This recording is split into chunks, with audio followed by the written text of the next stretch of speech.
Olá, irmãos, tudo na paz? Estamos aqui mais uma vez para trazer mais um vídeo para você. Esse vídeo, se você não assistiu os outros que eu gravei, você precisa assistir, falando sobre as duas casas de Israel. Não saia desse vídeo, fique até o final. Fica comigo, tenha paciência. Deus vai trazer sobre o seu coração o discernimento de muitas profecias na palavra de Deus, quando você entender mais desse assunto. Eu tenho certeza que até aqui, hoje, aquilo que você sabia já mudou algumas coisinhas. É lógico que nós estamos ainda no início de uma grande caminhada, mas Deus vai trazer grandes coisas no seu coração.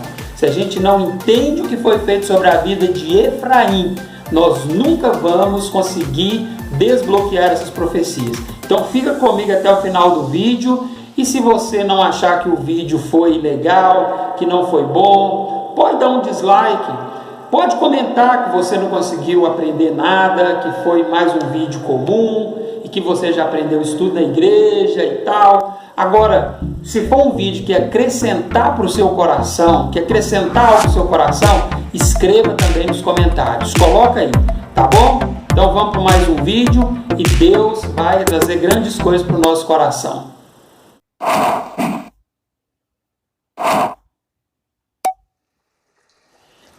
Nós vamos ver que Jacó, ele já estava pronto para morrer. Jacó estava muito doente, debilitado na cama, quando ele chama José para o abençoar.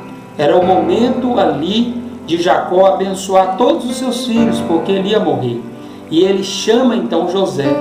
José, quando vem, traz os seus dois filhos com ele, Manassés e Efraim. Lembra que nós falamos deles? Então, eles eram crianças e José traz eles ali para serem abençoados por Jacó. E Jacó, ali na sua cama, ele está ali pronto para abençoá-los. E José, quando ele leva Efraim e Manassés, ele coloca Efraim do lado esquerdo e coloca Manassés do lado direito, porque Manassés ele era o primogênito. José já sabia que a bênção ela vinha sobre o primogênito, então ele coloca da forma correta.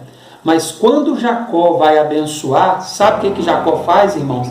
Ele cruza as suas mãos e coloca sobre a cabeça dos filhos, e coloca a sua mão direita sobre a cabeça de Efraim e a mão esquerda sobre a cabeça de Manassés, e ele os abençoa.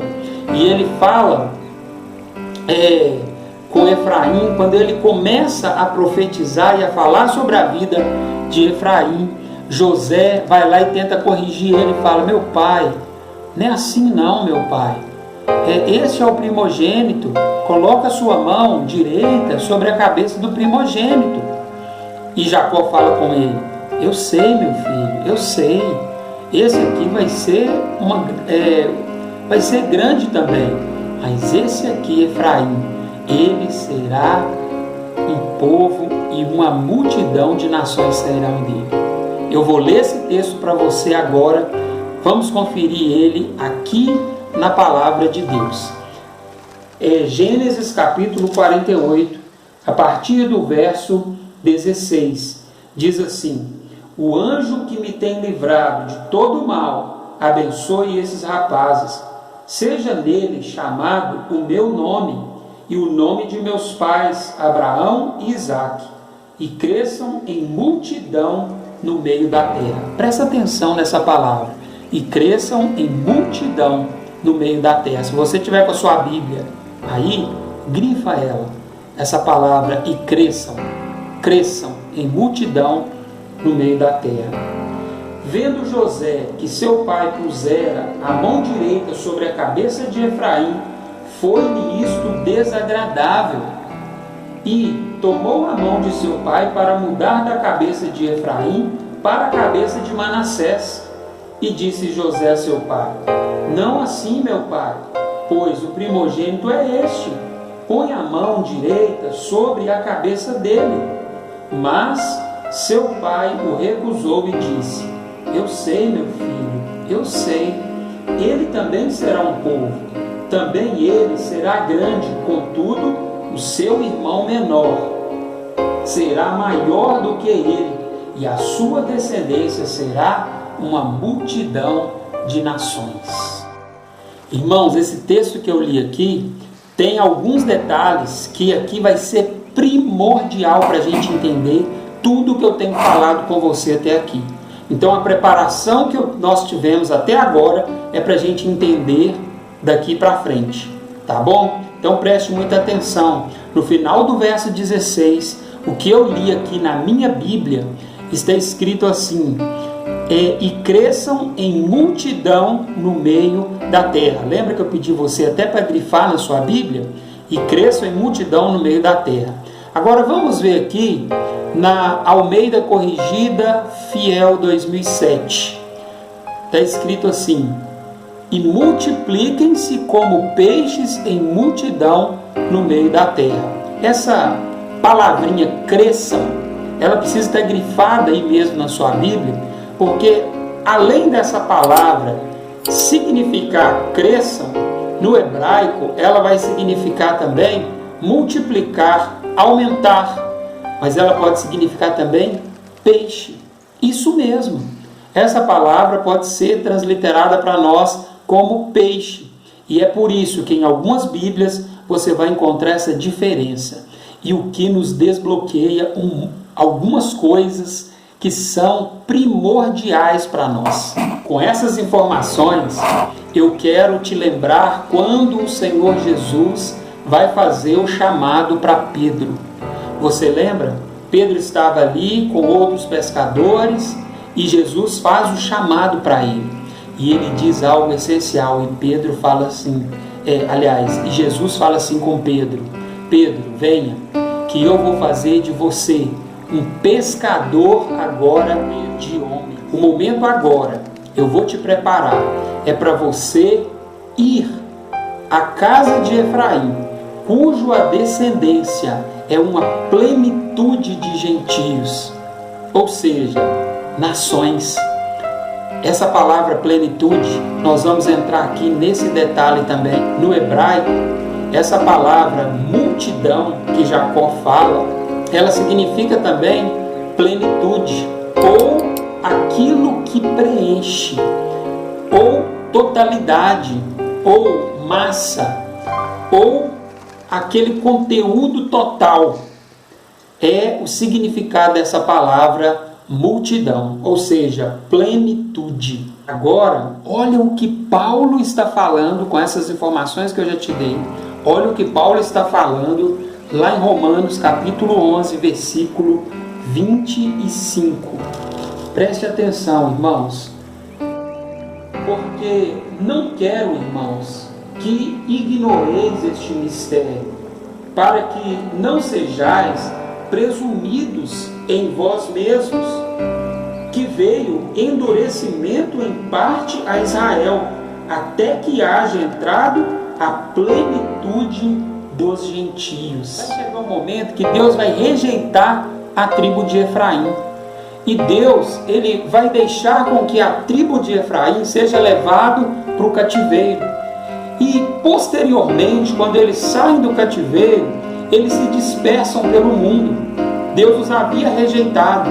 Eles se dispersam pelo mundo e acontece a miscigenação, ou seja, é transmitido o DNA dos patriarcas em todas as nações, para todas as nações. Inúmeros gentios, então, recebem ali o DNA dos patriarcas. Isso é tremendo. Tornou ela a conceber e deu à luz uma filha.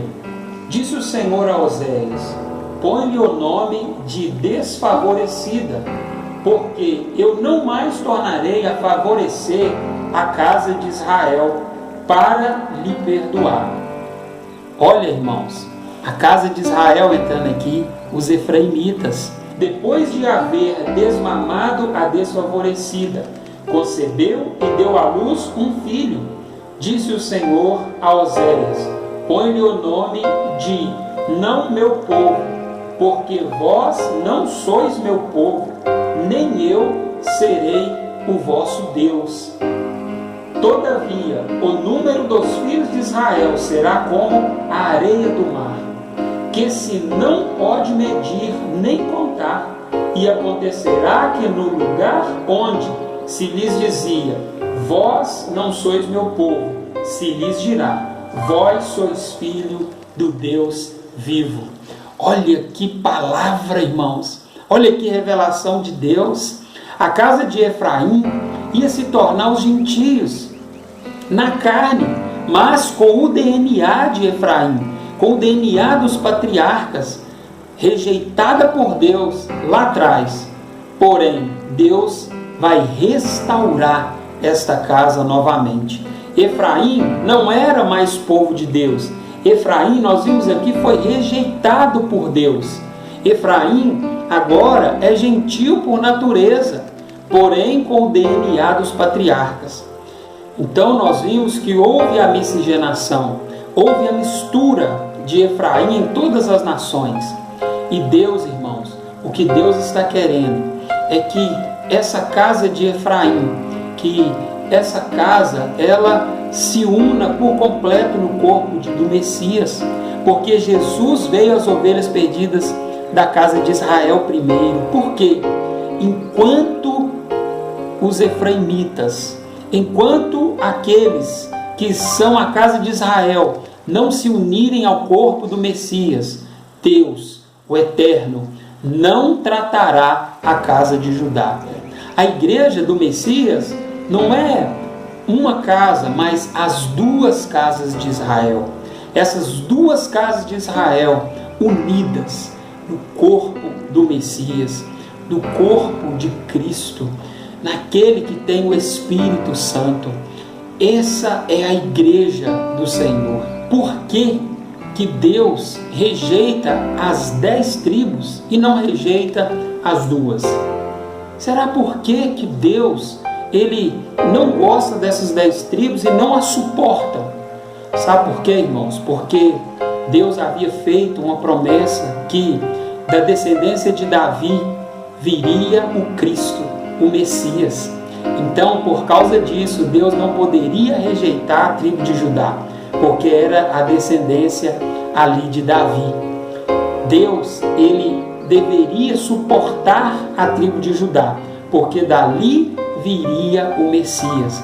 Já as outras 10 tribos, Deus não suportou. E por estratégia também de Deus, ele deixou com que essas tribos se dispersassem por todo o mundo. Porque no final, irmãos, a igreja será a junção da casa de Judá com a casa de Efraim.